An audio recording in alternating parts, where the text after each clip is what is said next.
Pemirsa, masyarakat yang akan mudik lebaran tahun 2025 menggunakan kendaraan listrik ini tidak perlu khawatir. Hal ini karena pemerintah sudah memastikan infrastruktur pengisian daya kendaraan listrik dalam keadaan siap untuk mendukung perjalanan mudik.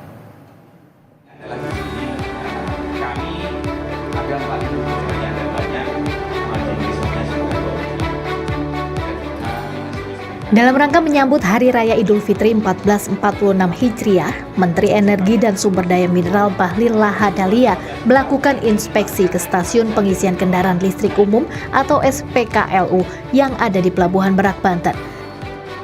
Inspeksi dilakukan untuk memastikan sistem kelistrikan nasional saat ini dalam kondisi aman sampai dengan Hari Raya Idul Fitri. Adapun kapasitas ketersediaan listrik nasional mencapai lebih dari 67.000 MW dengan beban puncak sampai dengan 46.000 MW. Selain memastikan pasokan listrik nasional, Bahlil juga memastikan infrastruktur pengisian daya kendaraan listrik juga dalam keadaan siap mendukung perjalanan mudik pengguna kendaraan listrik. Pasalnya, PLN telah menambah jumlah SPKLU secara signifikan di jalur mudik Trans Sumatera dan Jawa. Penambahan SPKLU ini merupakan bentuk kesiapan PLN dan pemerintah dalam memberikan layanan terbaik kepada pengguna yang memakai kendaraan listrik. Untuk itu, masyarakat tidak perlu khawatir ketika menggunakan mobil listrik saat mudik. Bahkan, PLN telah menyediakan fasilitas trip planner pada aplikasi PLN Mobile untuk mempermudah penggunaan kendaraan listrik mengetahui lokasi dan status ketersediaan SPKLU secara langsung. PLN sudah menyiapkan fasilitas teknologi dengan mempergunakan handphone online untuk dimintai informasi ketika ada terjadi kendala di lapangan, termasuk ketika bahan bakarnya atau casnya udah habis di tengah jalan, nanti ada mobil yang datang untuk membantu mereka. Itu satu dari sisi PLN. Direktur Utama PLN Darmawan Prasojo menyampaikan, PLN telah mengantisipasi kenaikan pengguna EV pada musim mudik Idul Fitri tahun ini.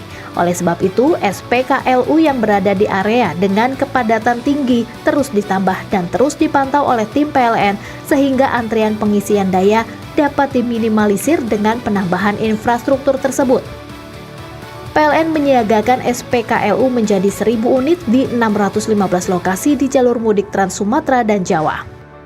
Untuk jadi dari tahun lalu kami memonitor SPKLU dengan okupansi yang sangat tinggi dan ada beberapa SPKLU dengan okupansi yang sangat rendah. Nah, untuk yang okupansi tinggi memang lokasi di daerah strategis, maka kami tingkatkan sesuai arahan dari Pak Menteri ESDM 7,5 kali lipat.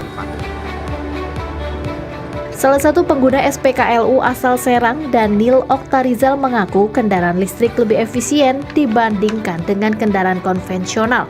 Bahkan ia mampu menghemat pengeluaran biaya hingga 4 kali lipat dalam sebulan. Bagi saya sih untuk pakai mobil listrik ini sangat membantu ya, karena sangat efisien untuk bahan bakarnya sendiri. Secara nasional hingga saat ini PLN dengan para mitra telah menyediakan total 3.558 unit SPKLU yang tersebar di 2.412 titik strategis seluruh tanah air. Pada tiap titik ini, PLN juga menyiagakan personil yang siaga 24 jam dengan total lebih dari 6.000 personil. Monik Syafira, Wahyu Santiko, Berita 1, Merak, Banten.